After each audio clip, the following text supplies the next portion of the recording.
Have you ever wondered how the truth can be hidden beneath dazzling light? This ends tonight. No more lies, no more deception. The truth will shine, no matter how deep it's buried. Sometimes the things we trust the most are the very things that lead us astray. Today, we will uncover a shocking story, one of power, faith, and horrifying secrets buried beneath a perfect facade. This is the story of a powerful woman, revered as a symbol of miracles, who hides an unimaginable truth. Will the truth finally come to light? Or are there deeper mysteries yet to be uncovered? Don't take your eyes off this video. Hit like to support this story. Subscribe to follow the next episodes, and turn on notifications so you don't miss a single revelation. Join me as we uncover the truth. Once upon a time, in a grand church nestled in the suburbs of Atlanta, Georgia, a heavy downpour did little to dampen the excitement of those attending the service at Holy Ground Ministries. The vast hall of the church was nearly filled to capacity. The sound of rain pounding on the roof blended like a natural symphony with the murmurs of the crowd. All eyes were fixed on the pulpit, where Pastor Deborah, affectionately known as Mama D, was about to appear. Mama D was no ordinary pastor.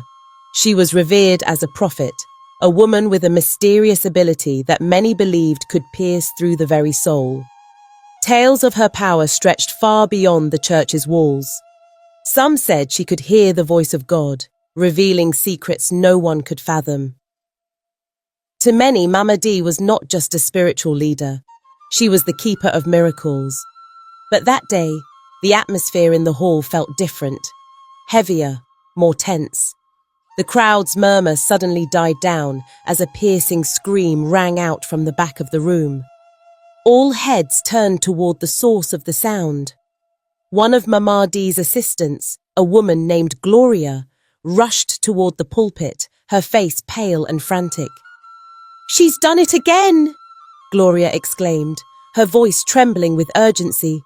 Her shaking hand pointed toward Mama D, her eyes wide with a mix of fear and confusion. The congregation nearly rose in unison, caught in the electrifying tension of the moment. Mama D remained calm, barely nodding in response to the commotion. She stepped toward Gloria, gently placing her hand on the assistant's forehead, murmuring prayers in a language no one in the hall could understand.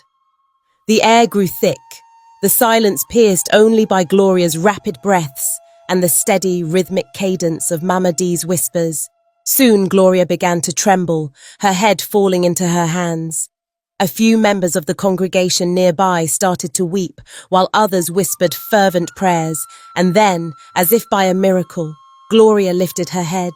Her eyes shone brightly, and she fell to her knees before Mama D, her entire body quivering. Moments later, she rose, calm and serene, as though freed from an invisible burden. Cheers erupted across the hall.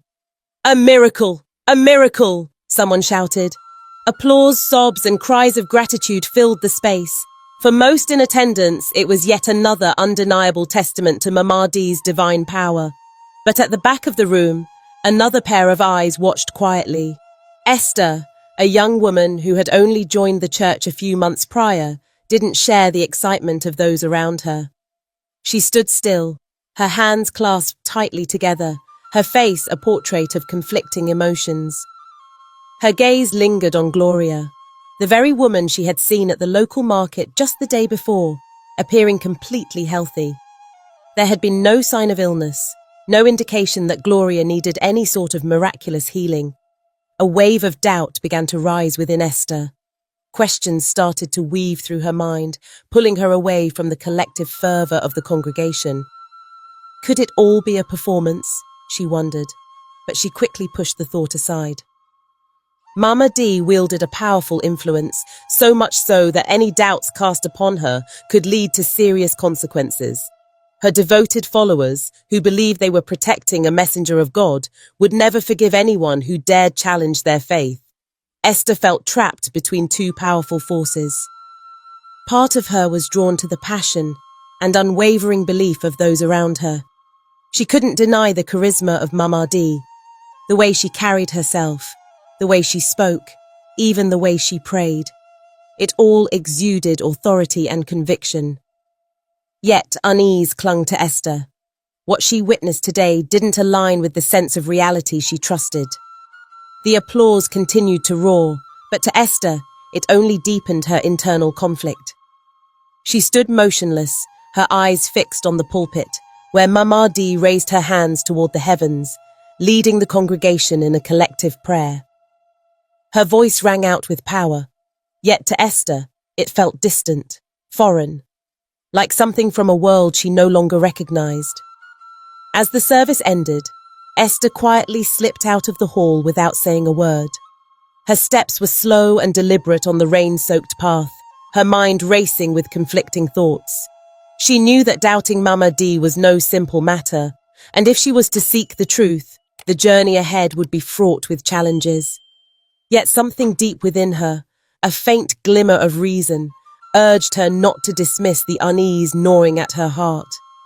Little did she know, what she had witnessed was merely the beginning of a harrowing journey, one where truth and faith would collide, and everything she thought she knew could be turned upside down. Many years ago, Deborah was just a young girl living in a small town in Texas, where the African-American community gathered tightly, sharing a deep, unshakable faith in their religion. In Deborah's family, faith was not only the foundation, but also the compass guiding every action. Her parents, devout and loving, raised her with discipline and compassion, constantly emphasizing the importance of honesty and selflessness. From an early age, Deborah shone brightly within her community. Bible study sessions were often led by her clear and compelling voice. Songs from the choir, with Deborah among them, brought a sense of peace to everyone who listened. People believed this young girl had a great destiny, a future blessed by God, meant to lead many to the light. The admiration from her community built an idealized image of Deborah, someone seemingly incapable of error. But as she grew older, Deborah began to feel an invisible weight pressing down on her shoulders. She realized that people's expectations weren't just encouragement, they sometimes felt like an unbearable burden. Each time she tried to build a small religious community, her efforts were met with challenges, lack of funding, indifference from those she wished to help. Despite her unwavering faith, Deborah couldn't help but feel discouraged when her hard work never seemed to yield the results she hoped for. In a moment of uncertainty, she received an invitation to attend a large pastors' conference in Maryland. Hoping the event would provide the answers she sought, Deborah decided to go. The conference took place in an enormous church, where the brilliant light from grand chandeliers starkly contrasted with the darkness in her heart. It was there that Deborah met Pastor Benjamin for the first time, a man who exuded an almost indescribable power. Benjamin wasn't just a gifted speaker. His influence over those around him was nothing short of extraordinary. After one of the lectures, Benjamin approached Deborah as she stood quietly in the shadows of the auditorium. His voice was low but strong, carrying an almost magnetic pull. He drew her aside, his piercing eyes seeming to look straight into her soul. "If you truly want to make a difference," Benjamin said, "you must be willing to sacrifice." Deborah didn't fully understand the meaning of his words, but the determination in Benjamin's gaze held her captive. He began to speak of an ancient ritual, one he claimed was the key to unlocking limitless power. His words were filled with persuasion, painting the ritual as a path to true transformation, a way to transcend human limitations. At first, Deborah refused. The idea of a mysterious ritual and Benjamin's vague promises made her uneasy. But his words, like sparks, ignited something within her, a longing, a hope. He stressed that to succeed, to truly help those who needed her, she had to step out of her comfort zone and face risks that no one else dared to confront. The ember of ambition smoldering within Deborah flared to life as she thought about all her past failures. After hours of inner turmoil, she agreed. That night in a secret room in Baltimore, Deborah participated in the ritual. The dimly lit space glowed with the eerie red light of candles, creating an atmosphere that was both mystical and chilling. The pungent aroma of incense filled the air, making her feel as though she was stepping into another world. The participants formed a silent circle, their eyes closed as if in deep meditation. When the ritual began, Benjamin stood at the center, his voice steady and rhythmic as he recited prayers in an ancient language Deborah had never heard before. Each word seemed to echo in her mind, filling the space with an indescribable heaviness. In that moment, Deborah was asked to make a sacrifice. "You must give up your ability to become a mother," Benjamin declared, his voice deep and cold. "That is the price for ultimate power." Deborah's heart clenched. The thought of surrendering such a sacred part of herself made her hesitate. But then visions of what she could achieve, power, influence, the ability to transform the lives of thousands, overwhelmed her fear. With a heavy nod, she agreed. The following rituals felt like a fever dream. Deborah's body felt weightless, as if everything around her had blurred into obscurity. When the ritual ended, she collapsed, her eyes shut tight. But within her surged a strange new sensation. It wasn't peace she felt, but a dark, surging force, like a tempest waiting to erupt. When Deborah opened her eyes, the candlelight seemed brighter, almost blinding.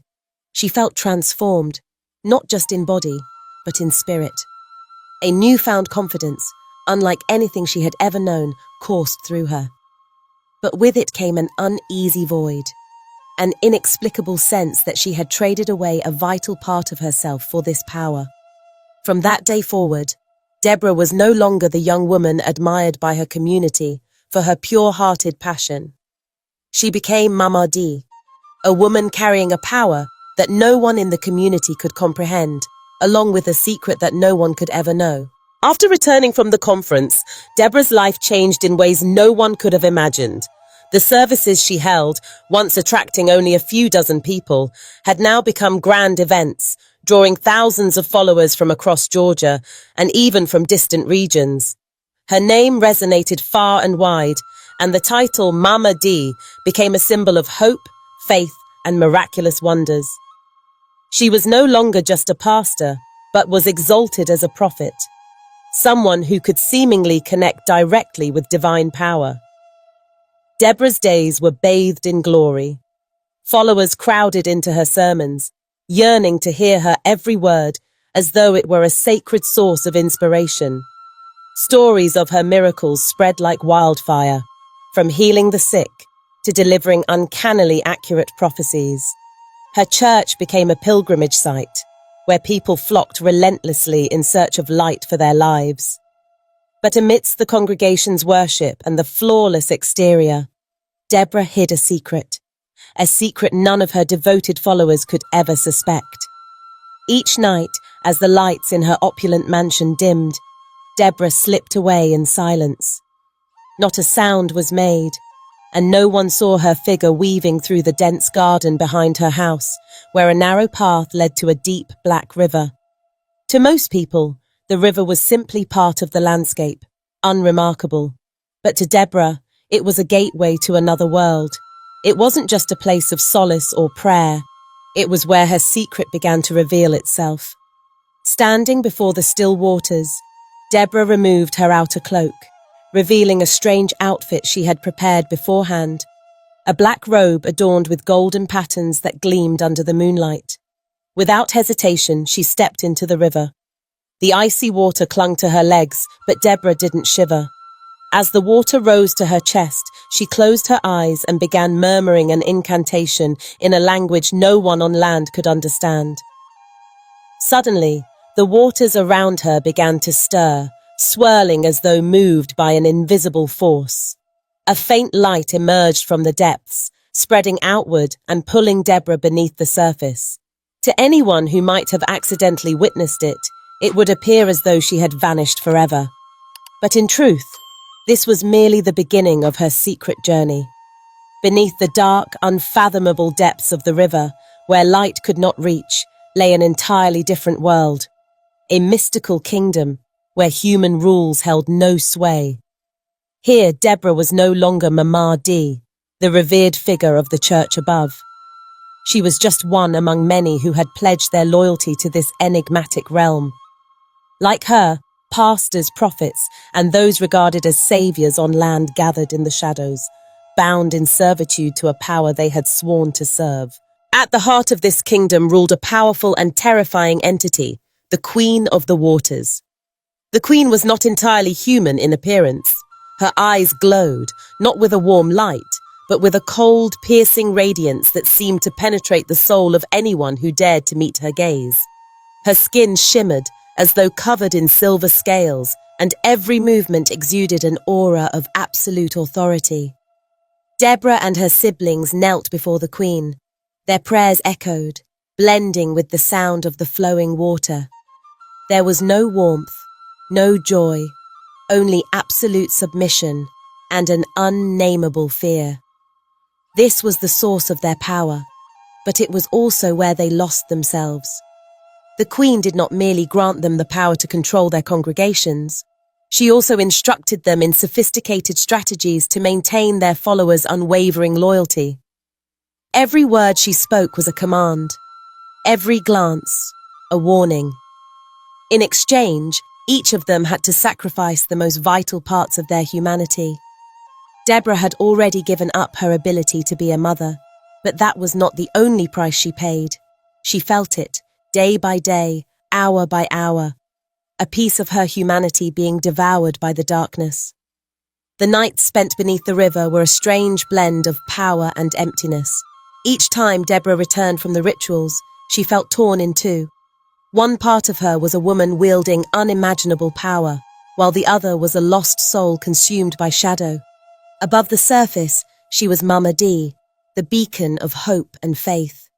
But beneath the waters, she was merely a servant, bound by invisible chains that could never be broken. Over time, Deborah learned to conceal the turmoil within her. Her smile on the pulpit became flawless, betraying no hint of the torment hidden behind her eyes. Her congregation grew more fervent in their worship, more devoted in their adoration, while Deborah knew all too well that she was no longer herself. She was no longer the passionate young woman from Texas, the one who had led Bible studies with a pure and eager heart. Mama D had become a puppet to a greater force, a piece in a game she could not escape. And yet, deep within her soul, a question lingered. Was it all truly worth it? Were the smiles and gratitude of her followers enough to fill the void inside her? Sometimes, as she stood before the mirror, Deborah could barely recognize the woman staring back at her. In those eyes, she saw both strength and fear, hope and loss. And then, the night would return. She would leave her mansion once more, step into the river, and vanish beneath the surface. The rituals repeated themselves, an endless cycle that pulled Deborah deeper into the abyss.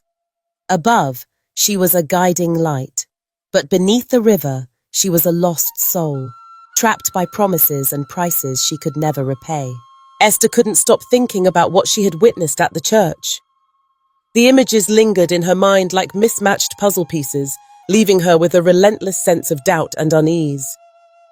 The feeling that something was not right clung to her, refusing to let her dismiss it as mere deception or a fleeting misunderstanding. This doubt grew into an obsession, compelling her to seek the truth. One day, after a grand service led by Deborah, known to all as Mama D, Esther decided to do something bold and risky, even by her own standards. She decided to follow Deborah. Quietly, she hid behind the dispersing crowd, then trailed her from a distance.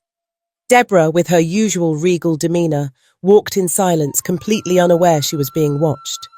That night, the sky was shrouded in heavy clouds, the moon barely peeking through the dense layers. Esther felt her heart pounding, each beat echoing in her chest as if it might burst free. Despite her fear, she was resolute, determined to follow Deborah's trail. Their steps led them to a dense forest, where the sounds of the night grew more alive than ever, the chirping of crickets, the rustling of leaves, and the occasional soft rustle of unseen creatures moving in the shadows. Esther stopped when she saw Deborah come to a halt by a river. This was no ordinary river. The water lay perfectly still, like a glass mirror reflecting the faint glow of the night sky, exuding an air of mystery and coldness. Deborah stood motionless for a long moment, as though she were listening to something deep within the water. Esther crouched behind a nearby bush, holding her breath, careful not to make a sound. Suddenly, Deborah began to murmur. Her voice was low and steady like a chant, but it wasn't in any language Esther had ever heard. It was an ancient tongue, with strange, haunting tones that reverberated through the still night. Esther shuddered when she realized that the voice didn't just come from Deborah. It seemed to echo back from the river itself. Then, something extraordinary happened. Before Esther's eyes, Deborah's body began to transform. Her dark, smooth skin started to shimmer under the moonlight, as if covered in glittering fish scales. Esther's eyes widened in disbelief at what she was witnessing. Deborah's legs, once strong and commanding, slowly merged into one, forming a long, sinuous tail. The tail gleamed in the dim light, each movement casting a radiant glow as though reflecting a hidden brilliance from the depths of the water. Esther wanted to scream, to run from the surreal sight, but her legs felt frozen in place. She could only kneel lower into the bush, hoping the darkness would conceal her from Deborah's view. But then, Deborah's eyes lit up, glowing like two blue flames piercing through the night. They no longer resembled the kind, gentle eyes of Mama D from the pulpit. These were the eyes of a powerful, mysterious, and terrifying being.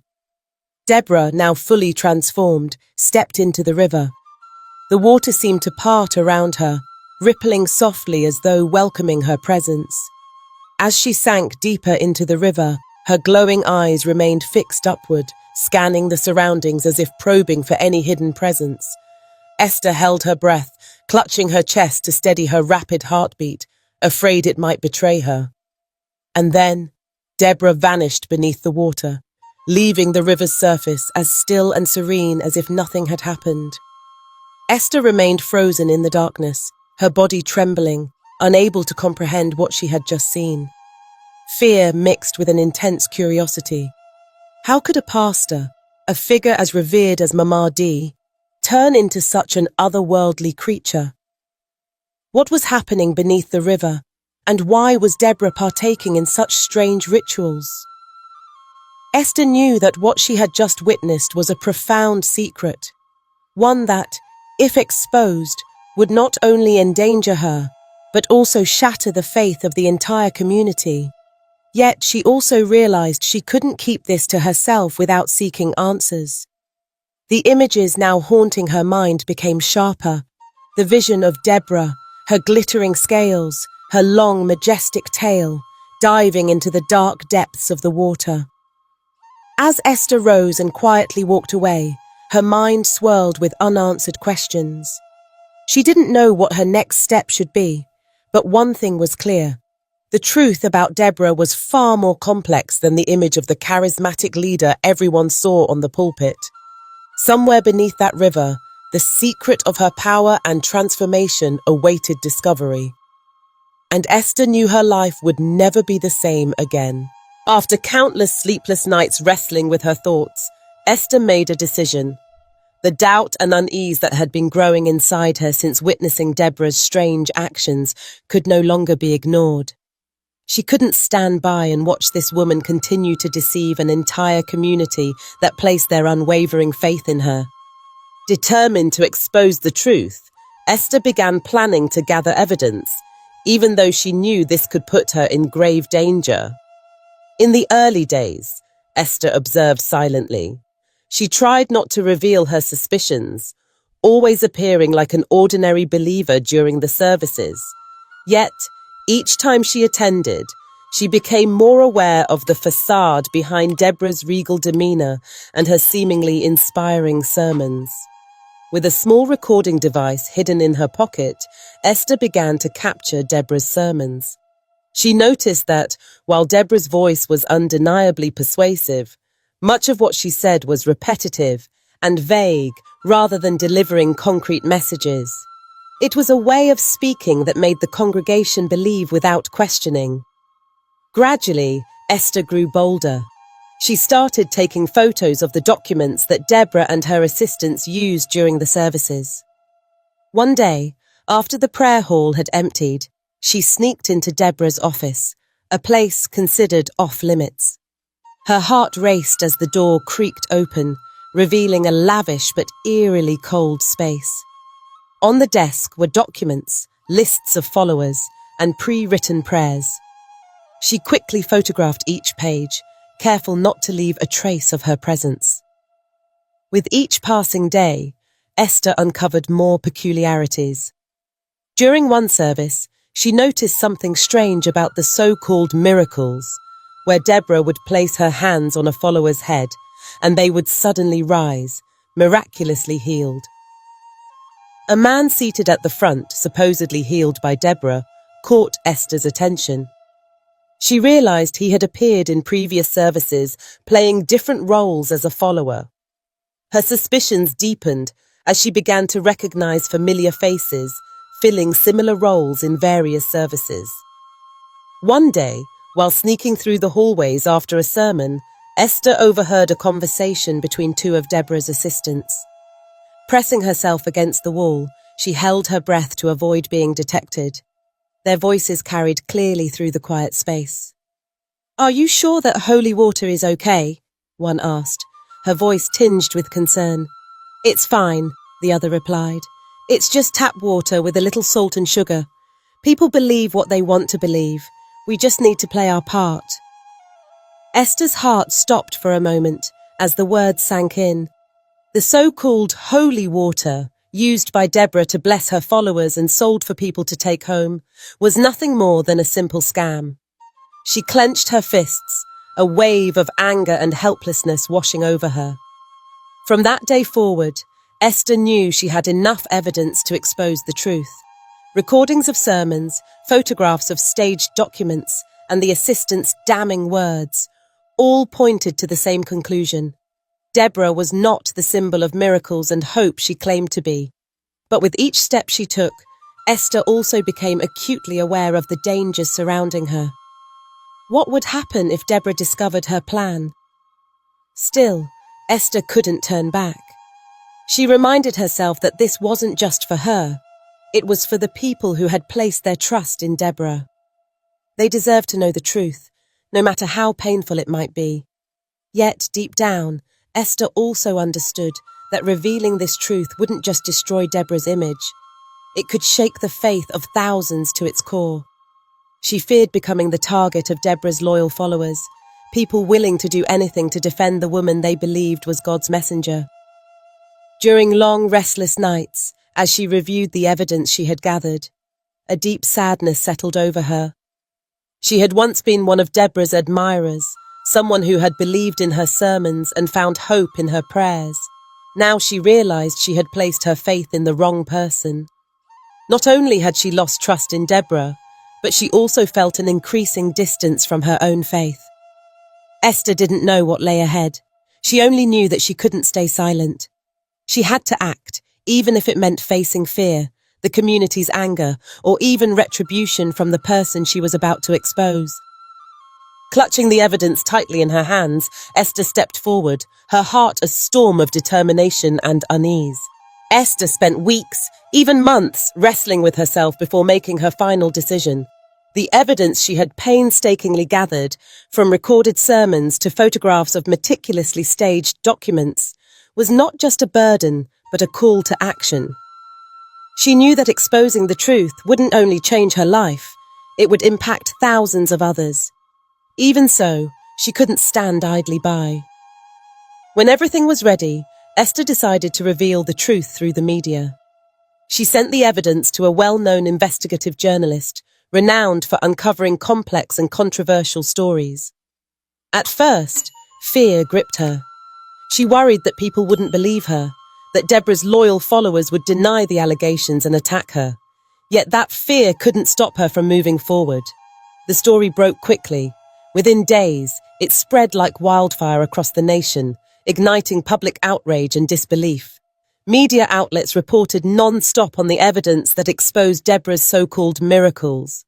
The recordings revealed vague, repetitive sermons. The photographs showed documents detailing the careful orchestration of the miracles and the shocking truth about the holy water, nothing more than tap water mixed with salt and sugar, left the community reeling. Those who had placed their unwavering trust in Deborah now found themselves trapped in a nightmare. They felt betrayed, not just by the woman they revered, but by themselves, for believing so deeply in her. The collapse of their faith was not just angering, it was deeply painful, as though they had lost a part of themselves. People who had once been willing to defend Deborah at all costs now turned against her, demanding justice. Deborah's church became the target of investigations. The doors that had once welcomed thousands of worshippers were now sealed shut, surrounded by the flashing lights of police cars and the murmurs of curious onlookers. Authorities combed through every corner of the church searching for the truth. The evidence Esther provided was pivotal, but testimonies from former followers, witnesses to the staged events, further solidified the reality that everything had been meticulously fabricated. Deborah, once the center of admiration and devotion, now stood at the brink of ruin. She was charged with fraud and exploiting the trust of her community for personal gain. Her image, once radiant and commanding from the pulpit, had now become the very emblem of deceit. Yet, Deborah showed no sign of weakness or remorse. She faced the charges with a calm, almost icy demeanor. On the day of her arrest, a crowd gathered outside the church. Some still clung to the hope that the woman they once worshipped might somehow be vindicated. Others came to witness the fall of someone who had been held as God's messenger. Deborah emerged, walking through the chaos of jeers and shouts, her head held high. She didn't bow, didn't falter. Her gaze swept across the crowd, sharp and unyielding, as if piercing through every individual. Before being escorted away, Deborah spoke a single sentence that left everyone silent. "You think you've won," she said, her voice low and resonant, as if she were still preaching from her pulpit. But the truth is not always so simple. Her words hung in the air like a needle piercing through the noise, silencing the crowd. Some shivered, as though her statement carried a hidden meaning they couldn't comprehend. Deborah said no more, leaving behind only a cryptic glance before stepping into the police car. At the edge of the crowd, Esther stood quietly, watching everything unfold. She felt a sense of relief that the truth had finally been exposed, but she couldn't shake a strange emptiness that lingered. Even though she knew she had done the right thing, Deborah's final words clung to her mind, like an unanswered question. Back home, Esther sat by the window staring into the darkened sky. She knew her actions had altered the lives of so many people, but they had also left wounds in the heart of the community, wounds that would take a long time to heal. The truth had been revealed, but the consequences it brought would ripple on for years to come. And in the quiet of the night, Deborah's voice echoed in Esther's mind, a haunting reminder that sometimes the truth is not just light, but also a shadow lurking somewhere, waiting for its moment to emerge. The shocking story of Esther and Deborah forever changed how we perceive faith and truth. And today, standing before the community that once worshipped Deborah, Esther rose, not only to close a chapter fraught with controversy, but also to deliver a powerful and thought-provoking message. In a calm yet resolute voice, Esther began, "Just because someone claims to be a servant of God does not mean they truly are. We must seek the truth, even when it is hidden behind dazzling light, because sometimes the brightest things are the ones that lead us astray." The room fell into an emotional silence. Those who had once placed their unwavering trust in Deborah now bowed their heads, their eyes heavy with regret, doubt, and pain. But Esther did not stop there. She looked directly at the crowd, her gaze filled with empathy and hope. "Do not let this story harden your hearts or close you off from the goodness in the world," she continued. "There are still true spiritual leaders out there, people who work tirelessly to bring love and truth into our lives. Learn to discern between genuine light and counterfeit brilliance. The truth is never afraid of being questioned. Deborah's story was not just a scandal, it became a profound lesson on the strength and fragility of faith. Many learned that belief must be accompanied by discernment, and that we, as individuals, bear the responsibility of protecting our hearts and souls from deception, no matter how well it is concealed. Deborah's once inspirational services, which had symbolized hope and miracles, were now remembered as a cautionary tale about the dangers of blind faith. Yet, from the ashes of this deception, the community began to understand the power of unity and vigilance. They were not merely victims of fraud, but individuals who had learned to stand up, face the truth, and seek authentic light. However, the story wasn't entirely over. Deborah's final words before her arrest: "You think you've won, but the truth is not always so simple," continued to echo in the minds of many. Did she still harbor a greater secret, one that Esther and the community had yet to uncover? Or was it merely the desperate grasp of someone who had lost everything, clinging to the illusion of power? Even though Esther had fulfilled her mission, she couldn't completely shake off a lingering unease. She wondered if the truth she had exposed was merely the tip of the iceberg. Beneath the calm surface of this tale were there deeper mysteries waiting to be brought to light. Deborah's story leaves us all with an important lesson about how we choose to believe, how we seek the truth, and how we confront the unexpected. It reminds us that the truth is not always easy to see, but persistence in searching for it helps us grow. Do not let the darkness obscure the light within you, Esther concluded her speech. We all have the ability to discern right from wrong, if we are brave enough to look deeper and ask the necessary questions. Do not fear the truth, for the truth, no matter how painful, is always the path to freedom. Deborah's story served as a wake-up call, but it also left an open door to new questions. What had caused a once revered woman to turn into a deceiver? Was there a greater power or force manipulating her, as she had once subtly suggested? And what lay ahead for this community as they worked to rebuild the faith they had lost? Before leaving, Esther turned to the audience, not only those present but also the viewers following this story through media channels. She spoke with heartfelt emotion. We've learned something very important from this story, that faith must be tested. But don't let that discourage you. I want to hear from you. What do you think is most important when it comes to building trust? Share your thoughts, because I believe we can create a better world together. Did this story make you think?